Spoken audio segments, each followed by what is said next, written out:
ஓம் ஸ்ரீ ஸ்ரீம். வணக்கங்க. அனைவரையும் சேனலில் சந்திப்பதில் மிக மகிழ்ச்சி அடைகிறேன். இந்த பதிவில் நாம் பார்க்க இருக்க போகிறது சோமவார அமாவாசை, அமாசோம பிரதக்ஷணம். இதை பழைய பதிவுகளில் நிறைய நாம் பார்த்துருக்கோம். இந்த வருடம் விஸ்வாவசு வருடம், அதாவது 2025 நமக்கு மே மாதம் 26ஆம் தேதி வருகிறது. அன்னைக்கு திங்கட்கிழமையும் அமாவாசையும் கிருத்திகை நட்சத்திரமும் சேர்ந்து வர்றது ரொம்ப விசேஷம், ரொம்ப ரொம்ப விசேஷம். அமாவாசையோடு உங்களுக்கு திங்கட்கிழமை வர்றது, அதாவது சந்திர பகவானுக்கு தான் சோமன்னு பெயர். அப்படி இணைந்து வருகிறதா நாம் சோமவார அமாவாசை அப்படின்னு சொல்லுவோம். அந்த வகையில் கிருத்திகையும் சேர்ந்து வர்றது சில கூடுதல் பலன்களை நமக்கு அன்னைக்கு செய்கின்ற பூஜையை நமக்கு தரும். இந்த சோமவார அமாவாசை, இதற்கு என்ன சிறப்பு, என்ன காரண காரியங்கள், நாம் இந்த பூஜைகளை எப்படி செய்யலாம், என்ன பலன்கள்னு கொஞ்சம் பார்க்கலாம். ரொம்ப சுருக்கமாக பார்த்துடலாங்க. எல்லா பெண்களுமே தாங்கள் தீர்க்க சுமங்கலித்துவமாக இருக்கணும், நிறையா பிள்ளைங்க, பேர பிள்ளைங்க, குழந்தை குட்டிங்களோட குடும்ப சகிதமாக சந்தோஷமாக இருக்கணும் அப்படின்னு தான் விருப்பப்படுவாங்க.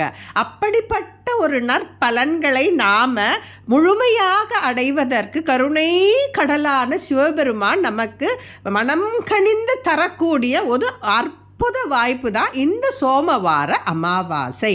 இந்த சோமவார அமாவாசை அன்னைக்கு நாம் படையல் பூஜைகள், தர்ப்பண பூஜைகள், தீர்த்த நீராடல்கள்னு நிறைய செய்யலாம். அந்த பூஜைகளை செய்கிற இடத்துக்கு ஏற்ற மாதிரி நமக்கு பலன்கள் மாறுபடும்.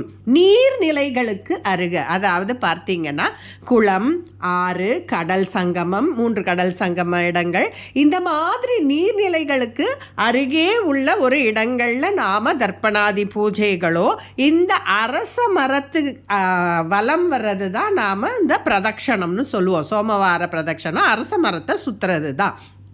அதனால் அந்த பக்கத்தில் இருக்கிறத நம்ம செய்யலாம். அங்கே போக முடியலன்னா நாம் வருத்தப்பட வேண்டாம், போய் செய்தால் அது ரொம்ப சிறப்பு. பக்கத்தில் இருக்கிற அரச மரம் எந்த கோயிலில் இருக்குது, அங்கே விநாயகர், நாகர் இதெல்லாம் அடியில் இருக்கும். அந்த மாதிரி இருக்கிற இடமா நீங்கள் தேர்வு செஞ்சு எடுத்துக்கோங்க முன்கூட்டியே.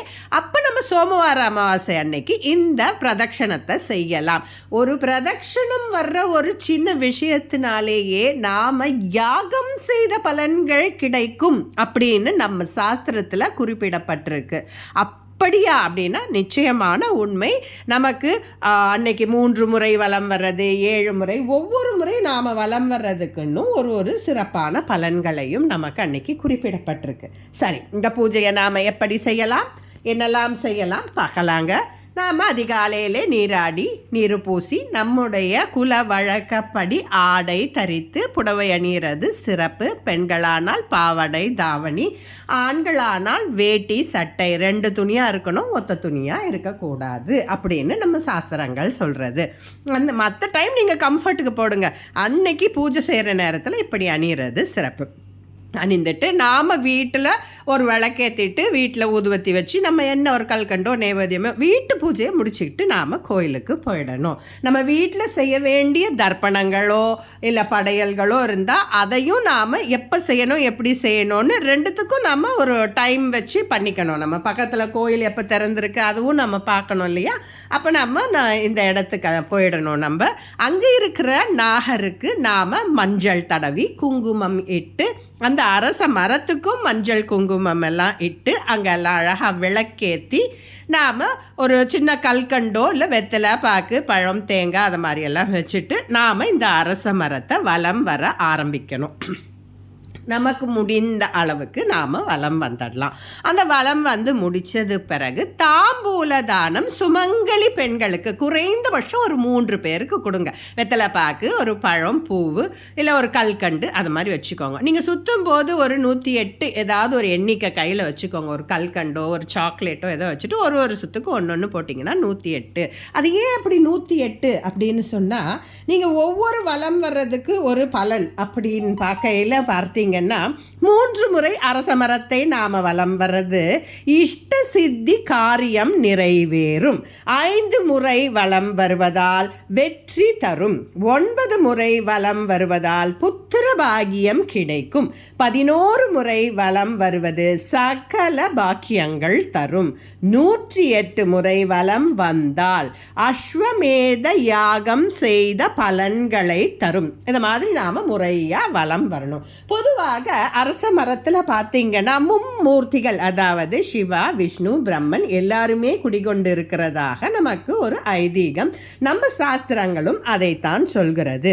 எப்படின்னு பார்த்தீங்கன்னா அடி பகுதியில் பிரம்மதேவனும் நடுவில் விஷ்ணு பகவானும் நுனியில சிவபெருமானும் இருக்கிறதாக ஒரு ஐதீகம். அதற்கு ஒரு ஸ்லோகமும் உண்டு. மூலத்தோ பிரம்ம ரூபாய மத்தியதே விஷ்ணு ரூபிணி அக்ரதே சிவரூபிணி விருக்ஷராஜாயத்தே நமோ நமக. இதுதான் இந்த அரச மரத்தை சுற்றி வரும்போது இந்த ஸ்லோகத்தை நாம் 108 முறை சொல்வது கூடுதல் பலன்களை தரும். அதை தவிர மாங்கல்ய பலம் வேண்டுபவர்கள் சர்வமங்கள மாங்கல்யன்னு ஒரு ஸ்லோகம் இருக்கு இல்லையா, அதை நாம் இந்த 108 முறை நாம் சொல்லிக்கலாம்.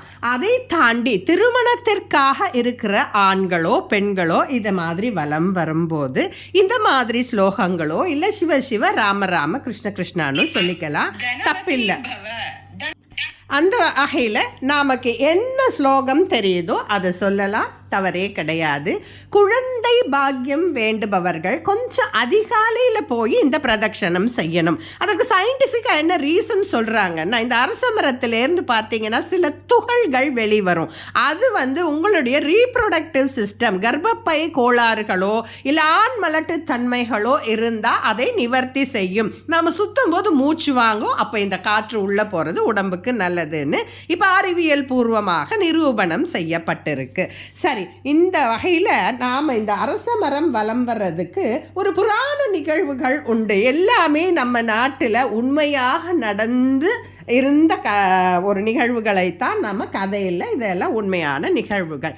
காஞ்சிபுரம் இப்போ இருக்கு இல்லையா, அதே காஞ்சிபுரத்தில் முன்னொரு காலத்தில் தேவசுவாமி தனவதி அப்படின்னு 2 பேர் இருக்கிறாங்க. அவங்களுக்கு விஷ்ணுவாசன் அப்படிங்கிற ஒரு மகனும் உங்களுக்கு குணவதி அப்படிங்கிற ஒரு பெண்ணும் இருக்கிறாங்க. இந்த விஷ்ணுவாசனும் குணவதியும் ரொம்ப அண்ணன் தங்க. அந்த குணவதிக்கு ஒரு கல்யாணம் நிச்சயப்படுகிறது. அப்போ ரொம்ப மகிழ்ச்சியாக கோலாகலமாக கொண்டாட்டமாக இருக்குது. கல்யாணத்துக்கு ஒரு 3-4 நாள் முன்னாடி எப்போவுமே அந்த ஊரில் ஒரு சாது வருவார், எல்லார் வீட்லேயும் பிக்ஷை வாங்கிக்கிட்டு போவார். அப்போ அந்த சமயத்தில் ஒரு 3-4 நாள் முன்னாடி அந்த எல்லாருக்கும் அந்த சாது என்ன சொல்லுவார், தீர்க்க சுமங்கலி பவ. அப்போ இப்போ கூட நம்ம கோயிலெல்லாம் குங்குமம் கொடுக்கும்போது பார்த்தீங்கன்னா உங்களுக்கு எல்லாரும் தீர்க்க சுமங்கலி பவன் தான் கொடுப்பாங்க. அந்த மாதிரி அவர் எல்லாரையும் அந்த பிக்ஷையை வாங்கிட்டு வாழ்த்திட்டு வருவார். அன்னைக்கு இந்த வீட்டுக்கு வர்றாரு. யார் வீட்டுக்கு? இந்த கல்யாண வீட்டுக்கு வர்றாரு. அப்போ இந்த குணவதி கிட்ட போய் அரிசி கொண்டு போய் கொடுமான்னு அந்த அம்மா சொல்கிறாங்க. இந்த அரிசியை இது ஏற்கனவே நாம் போட்ட பதிவு தான், இது மீள் பதிவு.